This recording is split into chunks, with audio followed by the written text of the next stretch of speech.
In 1912, on a cold winter morning in Italy, the doors of an old estate called Villa Mondragone slowly opened. The monastery monks had to sell a storage room that no one had touched for years. Dust-covered shelves, church records, old philosophical notes, and among them, a thick, strange book. When the monk lifted it, the first thing he noticed was that the cover felt strangely warm, as if the book was breathing. This book would soon be sold to Wilfred Voynich, a rare book collector born in Vienna. And the moment Voynich opened the cover, he fell into a mystery that would follow him for the rest of his life. The pages were filled with handwriting, but no language, no alphabet, no symbol matched anything known to the modern world. It was as if this book did not belong to this world. The more Voynich examined the pages, the more shocked he became. The text flowed left to right, but the letters, they resembled no writing system on earth. Not Latin, not Greek, not Arabic, not Chinese, nothing. Some symbols looked like droplets of water, some like twisted roots, some like tiny worms dipped in ink. Yet they were written with incredible discipline and precision. This was not random scribbling. It was the work of a careful, methodical hand. Linguists, cryptographers, and historians all asked the same question: who created this language and why? As the pages turned, the mystery only deepened. The first section of the book consisted of botanical illustrations, but the plants did not exist. Their roots twisted in ways that defied physics. Their leaves were asymmetrical. None of the flowers matched any known species. It was as if the book depicted the flora of another planet, another ecosystem. Some plants were so fantastical that they looked like something born in a dream. Some scholars claimed it was an atlas of poisonous plants. Others, a notebook of a medieval alchemist. A few argued the plants were once real but had gone extinct over centuries. But one truth remained: these plants were unlike anything humanity had ever seen. One section disturbed the researchers even more. Dozens of pages showed naked women bathing in strange pools, merging with stars, traveling through tube-like structures.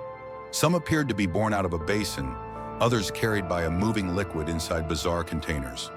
It resembled a birth ritual, a purification ceremony, or perhaps symbols of a forgotten secret cult. Some drawings, when compared to modern medicine, displayed surprising anatomical accuracy. Some said the book was about women's health. But those tubes, those liquids, bodies connected to the stars, everything was simply too strange.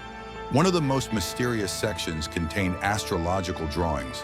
The pages were filled with stars, yet none of those stars matched the night sky we know today.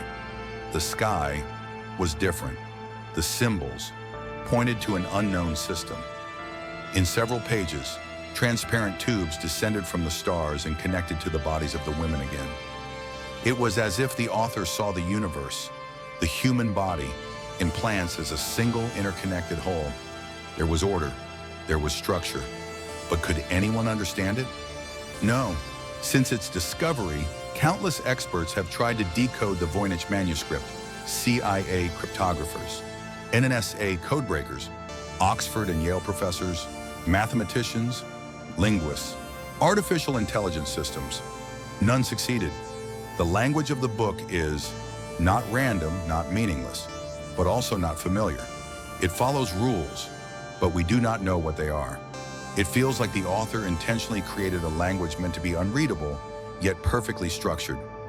Some theories claim Notes of a Medieval Alchemist, a sacred book of a forgotten cult, a work of magic, a clever medieval hoax. According to UFO theorists, a record from beyond Earth. According to linguists, an unbroken constructed language. According to conspiracists, encrypted knowledge too dangerous for humanity. All possibilities, none proven. Historians date the book to the 15th century, but the author, completely unknown. Candidates include Roger Bacon, a medieval philosopher, no proof. John Dee, English alchemist, timeline mismatch. Secret female orders, multiple scribes, or someone completely unrecorded in history. Some researchers suggest the chemical signatures in the ink point to an unusual origin, possibly outside medieval Europe, which means the author might belong to a culture that left no trace. The Voynich Manuscript is now kept in a special room at Yale University's Binet Library. You need special permission to enter. The pages are stored behind protective glass. Some researchers claim they felt an unsettling sensation even without touching it, as if something beneath the pages was whispering. For 600 years, no one has solved what the book says. Its language is unknown. Its author is unknown. The plants are unreal. The stars belong to no sky we know. The Voynich Manuscript remains one of humanity's greatest unsolved mysteries. And perhaps it is a secret never meant to be solved.